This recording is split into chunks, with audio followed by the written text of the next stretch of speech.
đã là lúc khi nó chỉ cũng mua số trá số dạng nó tao tí xí nữa có từ là do hai thì lấy mua số trá số dạng đã nó chỉ số trá số dạng là một con dạo tên này rồi con dạo thì mua số số dạng cái sai là lúc ta la là nó mà lúc khi tua pin là nó mà một chùa đó muôn tàu tặng cho nó ai vậy chị tôi thay chưa chúa đàn nó chị nó cũng muốn cho chủ nhận đi tiếp tôi mua bé một gì cứ là lúc cứ nó nữa nên để chị nhiều họ tới rau sữa chị nó nói chị cũng giờ đi cho ý muốn chí thật thôi có sao ít khỏi thì cũng nhẹ nhẹ mua vò cũng thì giờ đi cho ý muốn cho sát còn nó thế nào mua cho sát còn nó ta chị mà mua chế ít khỏi thì mua sai là mua số chắc số dạng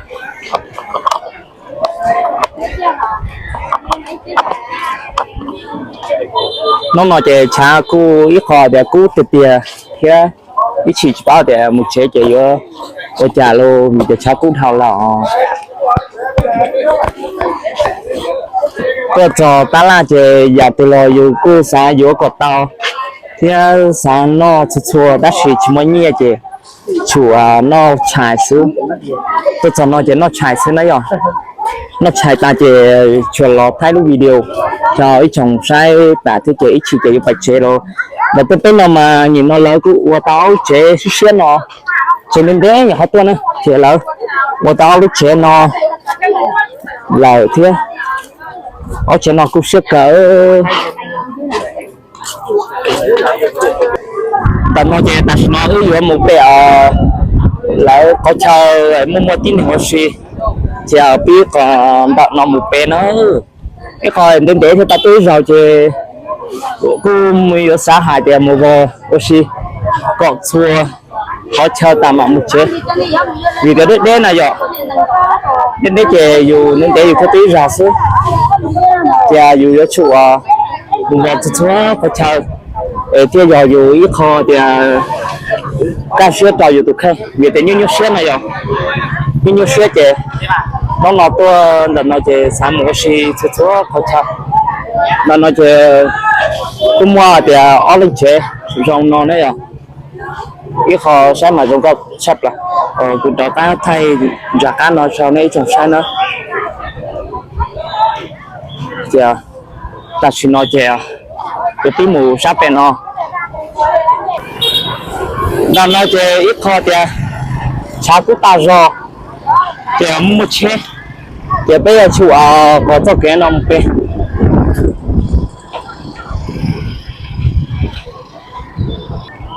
ta xin nói về yo cho này trong sai ở bên giống một số là ta chờ oxy bên nó đấy bên nó chơi thấu cũng mi giàu chơi cô tàu tôi oxy đợt nó thế anh chỉ chơi tăng đến để xong là chỉ tua chơi nó nói chơi cũng giờ gì cho cá tua oxy đợt ta chờ nó rồi chơi bây giờ một sáu bên nó nữa một sáu bên này mua oxy cho bên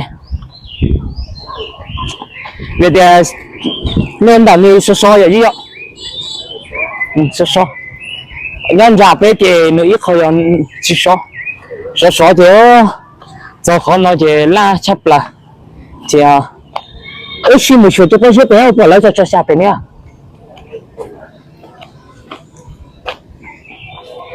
bên nó thì cho mấy lứa cho gì bây giờ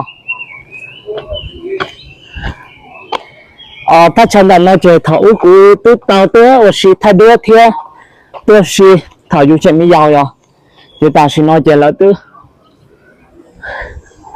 cho gió chả ua giờ thì ua tao nó chảy rống cao thế một xí sao nhé chả ít trồng sai rồi bé mù ô xí sao nó nữa mua xí sao nó chơi không được trong đi mong tôi chơi tên cục chỉ đấy rồi chờ do nó nói chuyện tên cục chỉ lại ôi cho nên lao tàu dùng cao làm mà ý ô xí à Thằng nói chuyện của tôi bỏ lại tôi theo thay cho ý trồng sai theo nhau. Ô chuyện xong này hai chuyện mẹ mẹ. Hello xí, tao ba. Tí làm cho con hello ít để bắt ta. Sao mà? Không bây giờ. Để tí nào con nó mi nó cho nói vậy. Ít để tôi đi thay tầm mà. Ai sao nó mới chơi xong mà. Nếu mà cặp lát thế à? Mới cặp lát kia chứ. Có cần đó à? Chỉ cần đó đó. Có tao một tuần lúc. Chị mua. Chỉ mua. Nhớ khỏi tựa. Nhớ tí hả? Tiền đi. Thì sao xí phay đi hả? Chỉ cần đó đấy. Là cả gì cả. Kia thảo từ nè. Đức kia táo official ấy. Official là. Chỉ mua rồi là. Chị mua nhớ rồi chứ là tháng 7 tay tháng 8 nhưng mà mua. Cái mua gió là nhau chế. Siêu không mua mà nó là siêu đi chị mua. Xong đi chỉ mua đó. Nên lúc gió bê chả để được chất chia. Nên lúc sáng bê chả. Thế sáng là xí phai nè. Còn cho kia bây giờ cho kia ta mua tà lồng mua nó. Tôi chỉ báo này. Vô mà. Vì hạt uống nhưng mà uống nó luôn họ tao tốt rau sữa chỉ báo. Thằng mày mẹ tao có cỏ xong tao biết rõ. Anh này nhau chiều quá cháo lử thế này. Ai chị ba. Chị ba.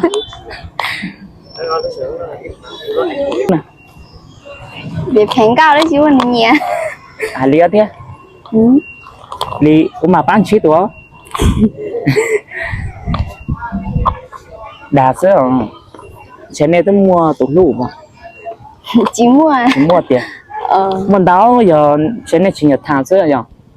Chị mua này nhỉ. Chị mua này nhỉ. Lúc ní phải giờ đi chán á. Uống dùng lần đầu lúc để. Lần đầu lúc.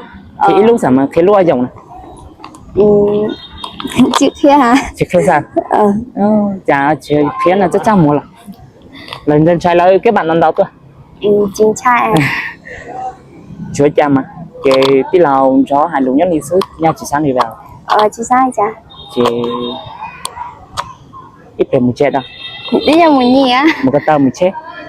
Trên trai cùng ai? Tôi ta hả? Tôi tờ máy lấy tí nào sáng muốn. Chị chưa? Chị chưa?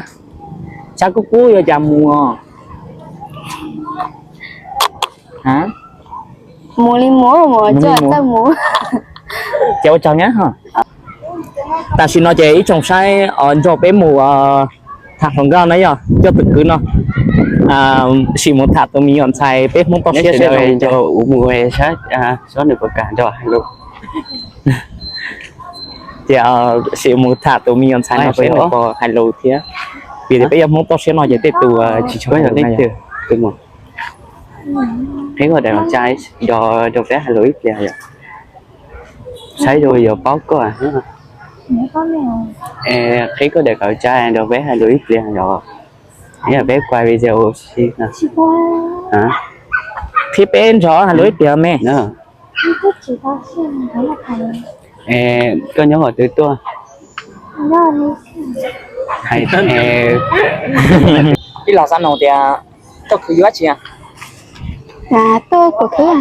tôi ngọc cứ có tấm một tụt luôn Chị tắm rồi. chỉ tấm chả xong hả Cả chao. cả cha chỉ cần đâu là Cả ta. cả tá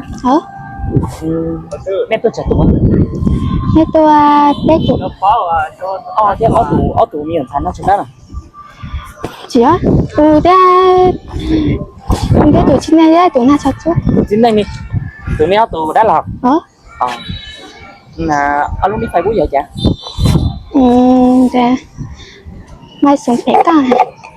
mấy tụi nhà cái bạn này lúc đi phải tao nữa coi kìa nó là tôi về tôi chỉ coi cho một ở giờ cũng có thay cho ấy trồng sai nào rồi cho cái tuổi về thay mình mấy rồi thì sai xưa chào nhé hả Chưa chả?